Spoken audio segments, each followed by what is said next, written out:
Episode 20 में हम देखते हैं कि शिंगरन के वकील के साथ सीयू जुनवे से मिलने जेल में जाती है। अब शिंगरन का वकील जुनवे से कहता है कि बताओ मुझे क्यों मारा है तुमने शिंगरन की मॉम को। फिर जुनवे कहता है कि मैंने नहीं मारा है, मैं तो वहाँ काम करता था और मेरी मालकिन बहुत अच्छी थी तो मैं उन्हें क्यों मारूंगा। हाँ, मैं जेल से छूटने के बाद शिंगरन और जियांशा के पास गया था, लेकिन उनसे माफ़ी मांगने के लिए गया था, लेकिन वो उन लोगों ने मुझे माफ़ नहीं किया, इसीलिए मैं शिंगरन की मॉम के पास चला गया और उन्हें सब कुछ बता दिया। और मुझे काम की भी ज़रूरत थी तो वो बहुत अच्छी थी, उन्होंने मुझे काम पे भी रख लिया सब जानते हुए भी। तो सोचो ऐसी अच्छी औरत को मैं क्यों मारूंगा। उन्होंने गैस लीक होने की वजह से वो मर गई हैं, तो मैं तो उन्हें बचाने के लिए भी अंदर घुसा था, मैंने नहीं मारा। फिर सीयू कहती है कि झूठ मत बोलो, तुम अभी भी झूठ कह रहे हो, तुम वही पुराने वाले जुनवे हो। फिर जुनवे सीयू को देखकर चौंक जाता है और कहता है कि कौन हो तुम। अब सीयू उसको बता देती है कि 10 साल पहले जो दूसरी गवाह थी, जो लड़की गवाही देने नहीं आई थी, वो मैं थी।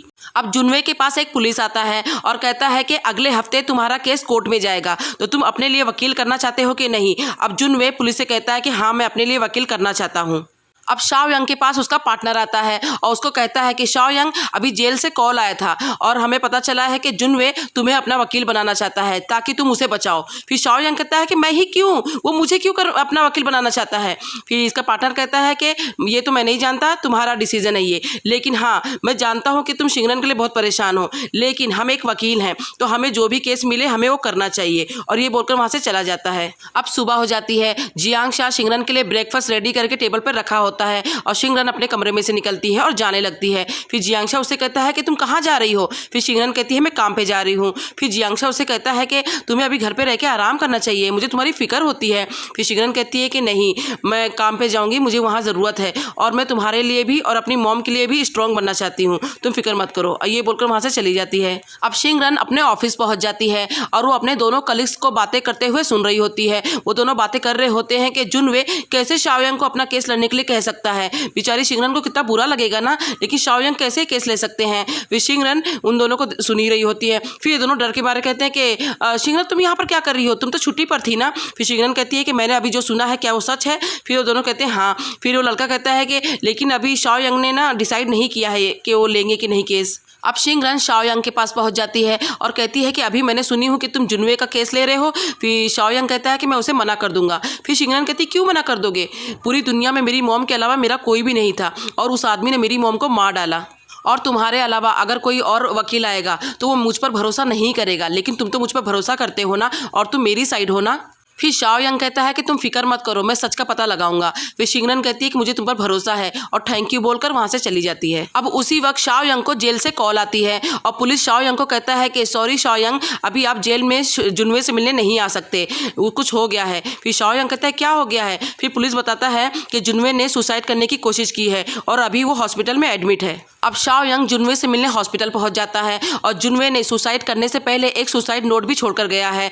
अब शाओयंग उस नोट को पढ़ रहा होता है और जुनवे ने अपनी मन गढ़ंत कहानी उसके अंदर लिख के रखा है ताकि वो शाओयंग को यकीन दिला सके। अब उस सुसाइड नोट में जुनवे ने लिख के रखा है कि 10 साल पहले गलती से मुझसे एक्सीडेंट हो गया जिसकी वजह से मुझे जेल हो गई और फिर जेल से छूटने के बाद मुझे बहुत गिल्टी फील हो रहा था, इसीलिए मैं जियांशा और शिंगरन से माफ़ी मांगने के लिए उनके पास गया, लेकिन उन दोनों ने मुझसे बात नहीं की और मुझे बहुत गिल्टी फील हो रहा था, इसीलिए मैं शिंगरन की मॉम के पास चला गया और उन्हें सब कुछ बताया। फिर उनकी मॉम बहुत अच्छी थी और मुझे माफ़ भी कर दी और मुझे अपने यहाँ काम पर भी रख ली। और एक दिन गैस लीक होने की वजह से रेस्टोरेंट में धमाका हो गया और मैं अपनी बॉस को बचाने के लिए आग के अंदर भी कूद गया, लेकिन हुआ क्या, मुझे ही कातिल बनाया जा रहा है। 10 साल पहले भी मुझे कातिल बनाकर जेल में डाल दिया गया था और अब फिर से मेरे साथ वही हो रहा है। अब और मैं अपनी बेइज्जती नहीं सह पाऊंगा, इसीलिए मैं सुसाइड करने जा रहा हूँ।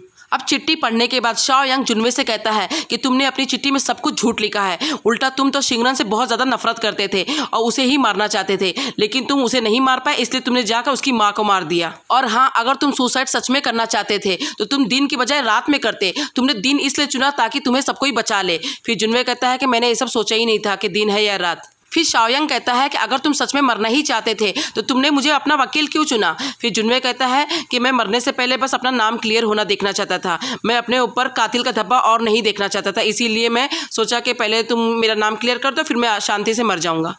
अब जुनवे शाओयंग से कहता है कि मैं बेगुनाह हूँ, मैंने कुछ भी नहीं किया है और मुझे पता है कि आप बहुत अच्छे वकील हैं तो आप मुझे बचा ही लेंगे।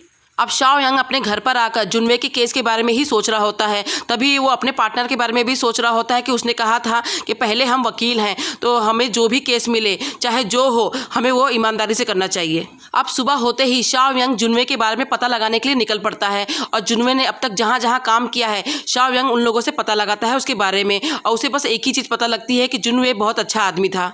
अब शाओ यंग के पास उसका पार्टनर आता है और उसको कहता है कि शाओ यंग तुमने क्या सोचा है जुनवे के केस के बारे में।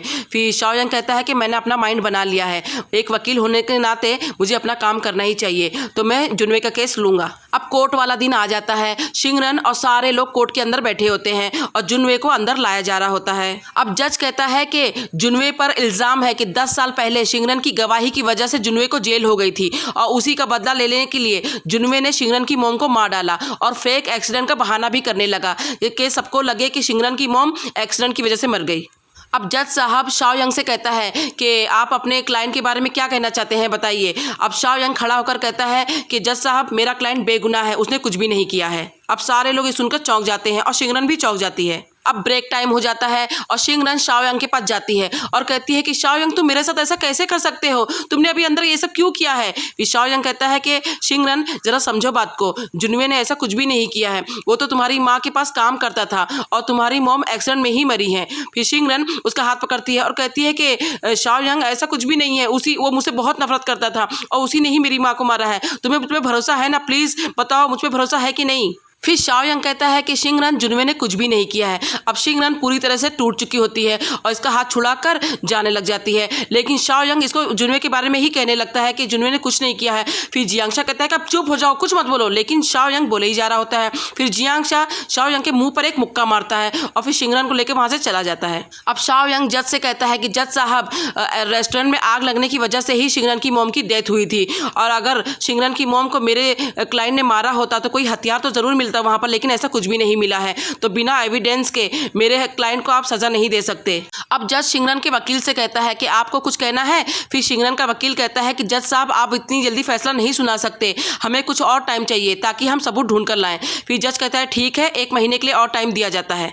अब सारे लोग जाने लग जाते हैं और जुनवे जियांगशा से अपने मन में कहता है कि 1 महीने का टाइम लेकर भी तुम लोग कुछ नहीं कर पाओगे और सारे लोग मेरी बात ही मानेंगे और तुम्हारे पास कोई रास्ता नहीं बचेगा कि तुम लोग जीत सको। अब जुनवे शाओ यंग को थैंक यू कहता है। अब पुलिस उसे लेकर चली जाती है। अब शिंगरन मायूस सी कोर्ट के बाहर आती है और जियांगशा जल्दी से उसके पास आता है और कहता है कि अभी भी हमारे पास टाइम है, हम लोग एविडेंस ढूंढ लेंगे, तुम उम्मीद मत हारो। फिर शिंगरन कहती है कि मैं उम्मीद नहीं हारूंगी और मैं एविडेंस ढूंढकर प्रूफ कर दूंगी कि जुनवे ने ही मेरी मॉम को जानबूझकर मारा है। अब शिंगरन अपने वकील से फ़ोन पर बात करती है और उसको कहती है कि क्या हमें एविडेंस मिल जाएगा। फिर उसका वकील कहता है कि मैं क्राइम सीन पर गया था और मैंने देखा कि वहाँ पर सब डिस्ट्रॉय हो चुका है, तो हमें कोई भी एविडेंस नहीं मिलेगा। फिर शिंगरन कहती है कि अब हम क्या करेंगे। फिर इसका वकील कहता है कि हमें कैसे भी करके न्यू एविडेंस ढूंढना ही पड़ेगा, जैसे कि कोई हथियार जिससे तुम्हारी मॉम को उसने मारा हो या तो फिर कोई गवाह।